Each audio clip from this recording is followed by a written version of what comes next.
ರಾಜ್ಯಪಾಲರು ಮುಖ್ಯಮಂತ್ರಿಯ ವಿರುದ್ಧ ಪ್ರಾಸಿಕ್ಯೂಷನ್ಗೆ ಅನುಮತಿ ಕೊಡುವಂತಹ ವಿಚಾರದಲ್ಲಿ ಸಾಕಷ್ಟು ಪರ ಮತ್ತು ವಿರುದ್ಧ ಜಟಾಪಟಿಗಳು ನಡೆದಿತ್ತು. ಕೊನೆಗೆ ರಾಜ್ಯಪಾಲರು ಅಂತಿಮವಾಗಿ ಮುಖ್ಯಮಂತ್ರಿಗಳ ವಿರುದ್ಧ ಪ್ರಾಸಿಕ್ಯೂಷನ್ಗೆ ಅನುಮತಿಯನ್ನು ಕೊಟ್ಟಿದ್ದ ನಡುವೆ ಈಗ ರಾಜ್ಯಪಾಲ ವರ್ಸಸ್ ರಾಜ್ಯ ಸರ್ಕಾರದ ನಡುವೆ ಸಂಘರ್ಷ ಜೋರಾಗಿದೆ. ರಾಜ್ಯಪಾಲರಿಗೆ ಸರ್ಕಾರ ಸಹ ಸೆಡ್ಡು ಹೊಡೆದು ರಾಜಭವನದ ವಿರುದ್ಧವೇ ಕ್ಯಾಬಿನೆಟ್ ನಿರ್ಣಯವನ್ನು ಕೂಡ ಕೈಗೊಂಡು ನಾನ್ಯಾಕೆ ರಾಜೀನಾಮೆಯನ್ನು ಕೊಡಬೇಕು ಅಂತ ಮುಖ್ಯಮಂತ್ರಿಗಳು ತಿರುಗೇಟನ್ನು ಕೊಟ್ಟಿದ್ದಾರೆ.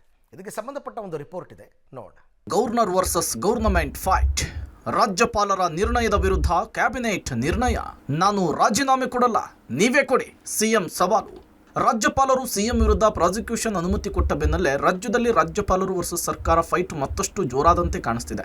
ರಾಜ್ಯಪಾಲರಿಗೆ ಸರ್ಕಾರ ಸಹ ಸೆಡ್ಡು ಹೊಡೆದು ರಾಜಭವನದ ವಿರುದ್ಧವೇ ಕ್ಯಾಬಿನೆಟ್ ನಿರ್ಣಯ ಕೈಗೊಂಡು ರಾಜ್ಯಪಾಲರೊಂದಿಗೆ ನೇರ ಸಂಘರ್ಷಕ್ಕಿಳಿದಿದೆ. ನಾನು ಯಾಕೆ ರಾಜೀನಾಮೆ ಕೊಡಲಿ ಅಂಥೇಳಿ ಸಿಎಂ ಸವಾಲನ್ನು ಹಾಕಿದ್ದಾರೆ. ಯಾವುದೇ ಕಾರಣಕ್ಕೂ ರಾಜೀನಾಮೆ ಕೊಡಲ್ಲ ಅಂತ ಹೇಳಿದ್ದಾರೆ. ಅಲ್ಲದೆ ರಾಜ್ಯಪಾಲರ ವಿರುದ್ಧ ಕಾನೂನು ಹೋರಾಟದ ಜೊತೆಗೇನೆ ಬೀದಿಗಿಳಿದು ಹೋರಾಟ ಮಾಡುವ ಎಚ್ಚರಿಕೆಯನ್ನು ಸಹ ರವಾನಿಸಿದ್ದಾರೆ.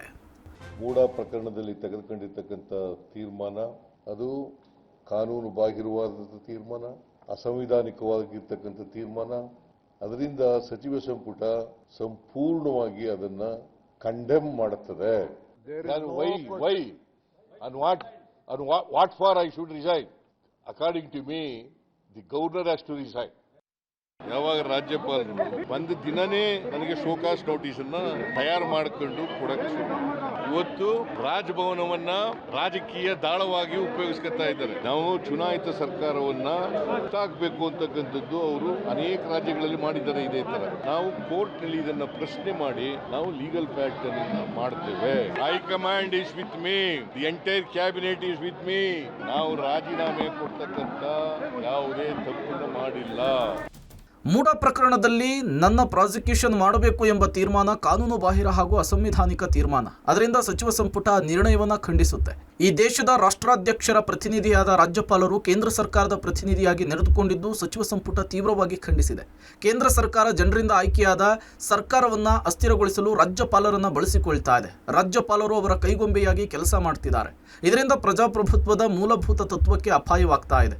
ಅವರ ನಡವಳಿಕೆ ಪ್ರಭುತ್ವಕ್ಕೆ ವಿರುದ್ಧ ಆಗಿರುವುದರಿಂದ ಇದನ್ನು ನಾವು ಖಂಡಿಸ್ತೇವೆ ಅಂತೇಳಿ ರಾಜ್ಯಪಾಲರಿಗೆ ನೇರ ಸವಾಲನ್ನು ಹಾಕಿದ್ದಾರೆ. ಆ ಮೂಲಕ ಶತಾಯಗತಾಯ ರಾಜ್ಯಪಾಲರ ವಿರುದ್ಧ ಸರ್ಕಾರದ ಜಿದ್ದಾಜಿದ್ದಿ ಹೋರಾಟ ಫಿಕ್ಸ್ ಎಂಬ ಸಂದೇಶ ರವಾನಿಸಿದ್ದಾರೆ. ಸೋಮವಾರ ಕೋರ್ಟ್ಗೆ ಅರ್ಜಿ ಸಲ್ಲಿಸುವುದರ ಜೊತೆಗೆ ರಾಷ್ಟ್ರಪತಿಗಳಿಗೂ ಕೂಡ ದೂರನ್ನು ನೀಡಲಿಕ್ಕೆ ರಾಜ್ಯ ಸರ್ಕಾರ ತೀರ್ಮಾನಿಸಿದೆ. Entire party high command, Mallikarjun Kharge ಸಾಹೇಬರು, ರಾಹುಲ್ ಗಾಂಧಿಯವರು, ಸೋನಿಯಾ ಗಾಂಧಿಯವರು ಎಲ್ಲರೂ ಕೂಡ ಒಗ್ಗಟ್ಟಾಗಿ ಮುಖ್ಯಮಂತ್ರಿಗಳ ಜೊತೆಯಲ್ಲಿದೆ. ನಾವೆಲ್ಲ ಸಾಲಿಡಾಗಿ ನಿಂತ್ಕೊಳ್ತೀವಿ, ಎದುರಿಸ್ತೀವಿ. ಕಾನೂನಿನ ಚೌಕಟ್ಟಿನಲ್ಲಿ ನಾವು ಸೋಮವಾರ ಕೋರ್ಟ್ಗೆ ಮೂವ್ ಮಾಡ್ತಾ ಇದ್ದೀವಿ. ಅದನ್ನು ಅವ್ರಿಗೆ ತಿಳಿಸಿದ್ವಿ. ನಮ್ಮ ಪಕ್ಷದ ಸಂಘಟನೆ ಕೂಡ ಆಗ್ತಾಯಿದೆ. ನಾನು ಎಲ್ಲ ನಮ್ಮ ಕಾರ್ಯಕರ್ತರಿಗೆ, ಮುಖಂಡರಿಗೆ ಸೋಮವಾರ ಏನು ನೀವು ಪ್ರತಿಭಟನೆ ಪ್ರತಿ ಜಿಲ್ಲೆಯಲ್ಲೂ ಇಟ್ಕೊಂಡಿದ್ದೀವಿ, ಭಾಳ ಹುಷಾರಾಗಿರಬೇಕು. ನಾವು ಹೋಗಿ ನಮ್ಮ DCಗಳಿಗೆ ಕೊಟ್ಟು ಪ್ರೆಸಿಡೆಂಟ್ ಆಫ್ ಇಂಡಿಯಾಗೆ ಅವ್ರಿಗೇನು ನಾವೇನು ಗವರ್ನರ್ಗೇನು ಕೊಡೋ ಅವಶ್ಯಕತೆ ಇಲ್ಲ. ಅದಕ್ಕೆ ಭಾಳ ಹುಷಾರಾಗಿರಬೇಕು. ಭಾಳ ಶಾಂತಿಯಿಂದ ಮೌನ ಮೆರವಣಿಗೆಯನ್ನು ನಾವು ಮಾಡಿ ಹೋಗಿ ನಮ್ಮ ಪ್ರತಿಭಟನೆಯನ್ನು ನಾವು ವ್ಯಕ್ತಪಡಿಸ್ತೀವಿ. ರಾಜ್ಯಪಾಲರ ಕಾನೂನು ಬಾಹಿರ ಅನುಮತಿಯ ವಿರುದ್ಧ ಕಾನೂನು ಹೋರಾಟ ಮಾಡ್ತೇವೆ. ರಾಜಕೀಯವಾಗಿ ನನ್ನ ತೇಜೋವಧೆ ಮಾಡುವ ಅವರ ಪ್ರಯತ್ನ ಸಾಧ್ಯವಿಲ್ಲ.